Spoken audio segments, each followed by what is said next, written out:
Hello everyone and welcome back to the PES 6 Master League series here with episode 12. And in this episode we're going to have a bunch of great games, and we have our first Merseyside matchup against, well, both sides of Merseyside. We have Everton, and then we have the big derby match against Liverpool. And I'm going to try to put a more of a cinematic feel for that game, so please let me know if you enjoy it that way. I think it turns out pretty well in the end. And yeah, it'll be a great match for that, but this first match we have is against Fulham, a London side, and a team that are actually in the Premier League now, and a team that's kind of have routinely been a up and down team. They have a couple good seasons in the top flight, and a couple seasons back in the Championship, but this Fulham team made it very difficult for us in terms of breaking down their defense, which we've had a great deal of difficulty breaking down defenses in the past, as they almost get a chance through, but a good tackle by our center backs. Wayne Rooney gets on the run here, going past two defenders, gets a shot off, but their goalkeeper able to save it, and that ends first half 0-0. And going into these matches, we're about third or fourth in the table. With games played, we have about two draws and we have one draw from the beginning, and you'll see after these set of matches how we end up doing on the table. I'll give you a rundown of what's happening in our league, as well as what's happening in the leagues around the world. So, with that in mind, we get into the second half. At the 60th minute, Van der Sar makes a simple save. Hines has been starting in the left back position, but a person that has not been doing well has been Ryan Giggs. Ryan Giggs hasn't really done much in the past season and the beginning of this season, so we might be having to look to switch into getting a left mid and maybe selling him. I'm not opposed to selling Ryan Giggs. I would be more opposed as we bring on more subs with Richardson and I moved Ronaldo up top. I would be opposed to selling players, more so Paul Scholes. I'd be more opposed to selling and then Wayne Rooney, but Wayne Rooney is still very young, so that shouldn't be much of an issue. It's more the older players like Paul Scholes, and eventually Rio will probably need to start regressing. As a great save by Ji-sung, or I think a great save by the goalkeeper Ji-sung Park with the cross into our right mid, and it just isn't able to come about. But late on, Scholes going past two, plays it inside to Nolan basically one-on-one, not able to get anything on target. A poor chance by him, and he falls to the ground, wondering what could have been. But that game ends up being a 0-0 draw. Not much to it. Probably fair result. We honestly had a couple good opportunities, but nothing that really overtly challenged the goalkeeper in a large way. So we move on to the next game. Next game is the blue side of Merseyside with Everton. Everton, a team that isn't, I believe, a direct rival with United, but a team we always like to beat in the end. And they get a good chance early on, or late on to the second half, to get a chance. Arteta, I think, was the one who took the shot, or Beatty, but it doesn't come about. And that ends the first half, ends up being 0-0 at halftime. Again, our defense is doing really well, and that's been the highlight of our first two seasons, is our defense is doing really well. It's just our offense has not been amazing, but we're hoping in the second half we can get something going. Adam Smith is playing this game. I'm still rotating, trying to find who will be a great striking partner. We haven't found even a season, and after this episode 5 or 6 games, let's pick a good shot, and Rooney gets the goal. Nolan gets the goal. The 8 messed me up, and Nolan gets another goal for the club. They get 1-0 against Everton. But as you see, we're not having a consistent goal scorer from any position. I expected Rooney or Ronaldo to be a good goal scorer, even Louis Zaha or Adam Smith, but they're all very inconsistent with the amount of goals we get.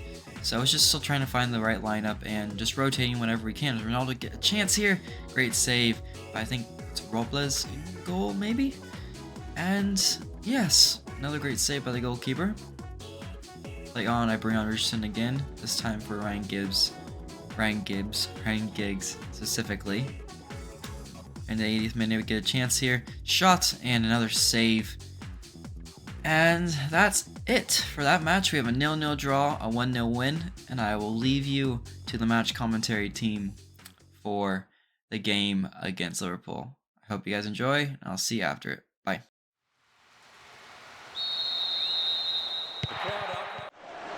So this has come about from the through ball to the left. Takes the shot. He scored! Can he shoot? He tries another one. Got it! Making good progress down the left wing now. Tight! Goal! Being rewarded for it. Rooney! It's in! Goal! They extend their lead. Latched onto that through ball. And the fantastic goal. It's raining goals. It's into the face of goal. Amazing goal. They are completely in control of the game now. The ref blows his whistle and the match is all over.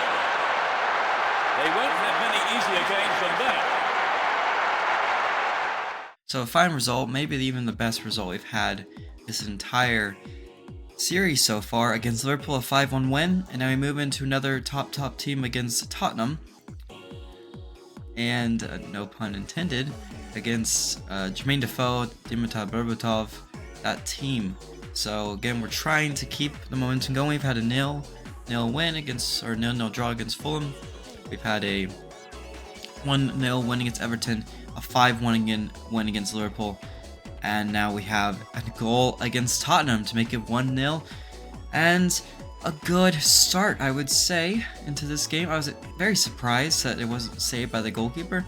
Rooney had a shot that basically went inside. I think the goalkeeper may have been stepping to his opposite side, to his left side. Maybe he thought Rooney was going to go left side, but he ends up going straight down the middle. Goalkeeper not able to save it. 1-0 to us. Not complaining whatsoever. Jason Park then puts it into Scholes. It bobbles around. Rooney gets it wide to, Rooney gets on the ball. Shot by him. And another save by the Tottenham goalkeeper. 1-0 into the first half. A good result so far. With another goal coming, I would say, pretty consistent at this point now. Last 3 games, we've got a goal. We've had 7 goals in the last 3 games. Very inflated by the game against Liverpool, but we pick up a yellow card here with Gary Neville, get a cross in the box, good goal, and Wayne Rooney with a great header, probably our best header of the series, makes it 2-0 against Tottenham, and so far we're in control, and we are dominating Tottenham, and doing well. I would say a key contributor, I think Kevin Nolan played that in, has been Kevin Nolan himself, or Heinz played that in, has been Kevin Nolan, has been a great center midfielder that's helped us tremendously. And then Heinz has really stepped up this season, and he's been top form. But we can see the goal, and it makes it interesting later on to the game. Jermaine Defoe, the great poacher that he is, gets a quick shot, quick goal, make it 2-1. And they're not out of the game quite yet, Tottenham, trying to tie it up and maybe go on to win it. You never know as much time as there is left. I bring on Nemanja because Thiago Silva was tiring. Then I bring on Richardson for Jason Park, who started the left side this time. And then I bring on John O'Shea or Gary Neville. John O'Shea, though, gets beat here, and they get a quick chance here. Good save by Van der Sar. And that was basically the last opportunity in the game, and it makes us win 2-1 against Tottenham. So I can't ask for much of a better start to the season so far, even though we had a very slow start against Sheffield and Fulham. We're doing much better, and we're starting to fly high. Louis Saha now starting this game, gets through, goes one-on-one against the PSV goalkeeper, not able to get around him though. Another shot, this time for Adam Smith, I believe, and keeps it 0-0. And like I said, PSV is the team we're playing. They're the other team, as we get a PK here. They are the other team that got promoted with us into the first division from the second division conglomerate of world teams that I thought would be interesting to play. Jason Park takes the PK, takes it, and puts it in the top left corner. Easy as you like, makes it 1-0 to us, and can't ask for anything better from that PK. Brilliant PK. And I didn't expect Jason Park to take it, but honestly, he might be taking them more if he keeps doing stuff like that. Great penalty. And now we keep on going. Adam Smith plays a 1-2 with Luis Saha, saved by the goalkeeper. I believe that's Gomez. Goal for them. Same Gomez, I think, that plays in the Prem for Watford, I think, eventually. But that is the last chance of the half. 1-0 at halftime. So I used to say 0-0s because we haven't been scoring much in the first half. But yeah, so a great start. Great beginning with Jason Park with the PK goal. And we get through here. Adam Smith takes a shot, puts it wide. Wouldn't have mattered because it was offside anyways, but that's the thing, is if we can score those clinically, I can confidently say that we can win the title easily. It's just our finishing has only been the thing that's been lacking. Defensively, we've been impeccable, as I've said many times. Here, it's kind of a rush ahead by the players, and Michael Carrick gets a yellow card, all trying to pull someone down, so they stop the counterattack. They do stop the counterattack with the yellow taken. Marine takes a shot right into the chest of the goalkeeper, saved by him. What do you expect him to make?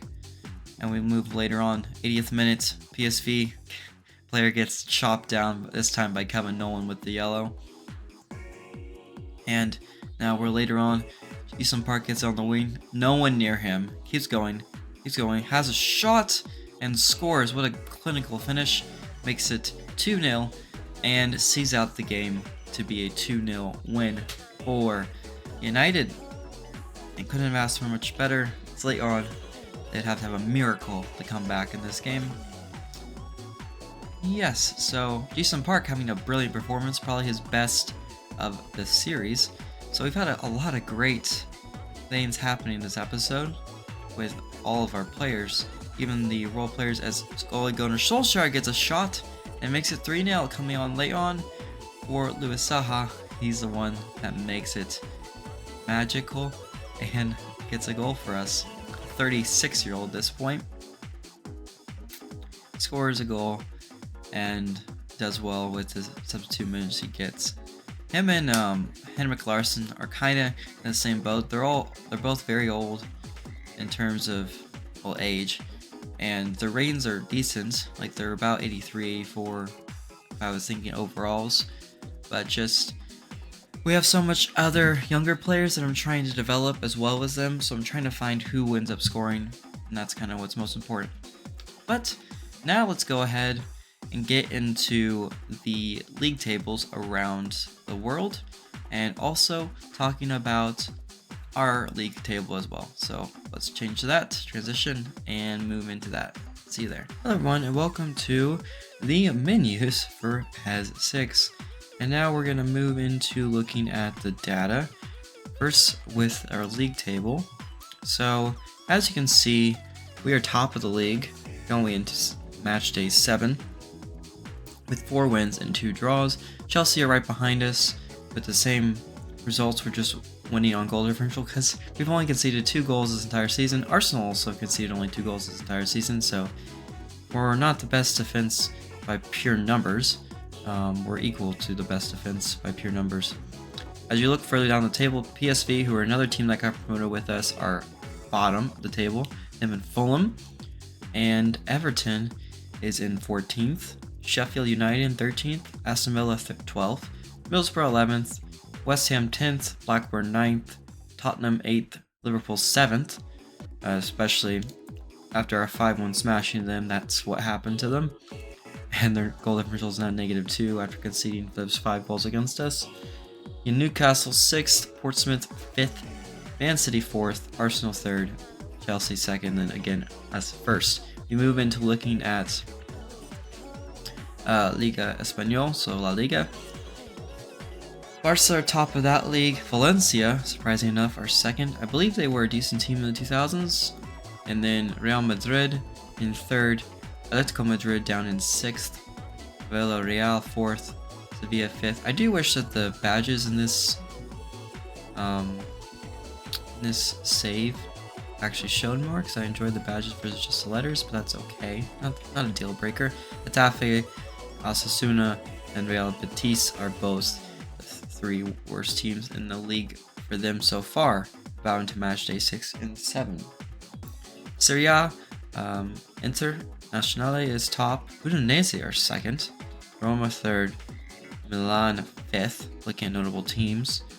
Lazio is in 9th, Juventus down in 12th, who this will now be 2 seasons after they got relegated. I put them back in Serie A. And then Napoli in 5th, haven't won a single game this season. With them and Sampdoria haven't won a single game this season. They're 0-0-6, all losses, and they've both conceded a whopping 14 goals in 6 games, Sampdoria, and 13 goals in 6 games for Napoli. So, moving into now the league that has all the other teams around the world in it. At least in Europe, we have Bayern winning that league so far, which isn't surprising.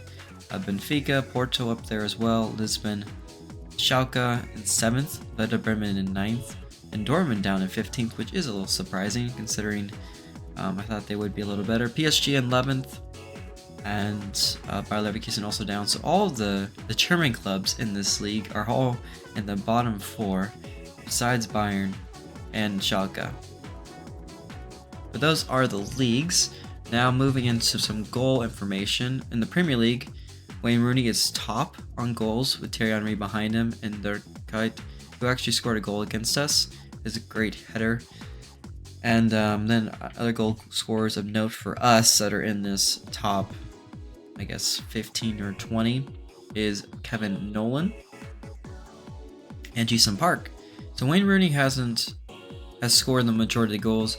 Cristiano Ronaldo hasn't scored more than 2 goals, I believe, starting to look at those tallies. Paul Scholes and Cristiano Ronaldo have been our top assist makers. And then Frank Lampard is the top in assists there. And those are the results for the Premier League. Looking at more team information, with about 6 games in, our goal differential doing well. The 2 yellow cards against PSV were the most notable ones we've had this season. And then we had another goal, and all the yellow cards have been within this episode. And the cup information, I'll just go ahead and show you what our cup lookout is looking for. Basically the FA Cup we have is going to be us against, first round fixture will be against Tottenham. And that, I believe, will be this match this week. And then some interesting matchups would be like Chelsea and Villa, Arsenal and City would be a difficult one for both of them. And then it'd be interesting to see how PSV does in the Cups, considering how poorly they've been doing within the league, and see if they can even stay up in the league. It might just be they go straight back down. That's the information for that. And then club rankings. So again, we talked about the club rankings at the end of last season. So just getting a refresher, Barca is a top club on club rankings this season, beginning of this season. And then if we move down, all the way down, they have us in 61st, tied in 61st with Empoli, Atalanta. Those are the teams around us. Fourth, and we look at the worst club is Napoli, which I'm very surprised at how poorly they're doing. But I don't remember how well they did during their time these couple seasons. Goals scored, top goals and assist makers. I'm guessing this is over the entire career mode, I'm guessing. Correct me if I'm wrong. Rochi, maybe. Apologies. Is first. Pelosa is second. I remember his name from the 2014 World Cup. We don't have anyone in the top 15, which isn't surprising with how poorly we've been attacking wise. Kaká is top. Ronaldinho is second. Do we have any assist makers? No, we don't have anyone in the top assists. And those are for that. Point rankings. So the best, all-time best player for each 5 positions. Okay, so Van Nistelrooy is the top player so far within this Master League. Kaka's a top midfielder. And then we look at Maldini, who retired last season. He played one season and retired that season. He is in the top defender. So we don't have any top players for any of these positions. Petr Cech was a top goalkeeper as well. So I like this a lot. I wish the newer games had these, so you actually can see the history of the league. But then again, another thing I wish newer PESs had, at least by newer PES I mean like PES 21, because they don't make them anymore. If we look here, my best 11 is Van de Sar, Rita Ferdinand, Thiago Silva now, who quickly got into that lineup. Gary Neville Hines has been the best left back, which he has been this season. I believe this is overall. And Henrik Larsson and Adam Smith actually up top. Rooney is not anywhere in here at the moment, and we'll see if that changes with time. So, and then season results, we've already talked about that. Last season we saw what happened. Yeah, so quick little relaxing video talking about this. I always try to make these very low key. Hope you guys enjoyed. Next episode we'll have at least the next game against West Ham, and then Arsenal. Arsenal will be a big game. It'll be fun to play. And that was incorrect. So week 9 is when we start the cup fixtures, the FA Cup basically. We have that match against Tottenham, like I said. So a bunch of good games. There's not really many poor games, I would say, in the Premier League. They're all very interesting. We'll see how we do. So I hope you guys enjoyed, and I'll see you next time.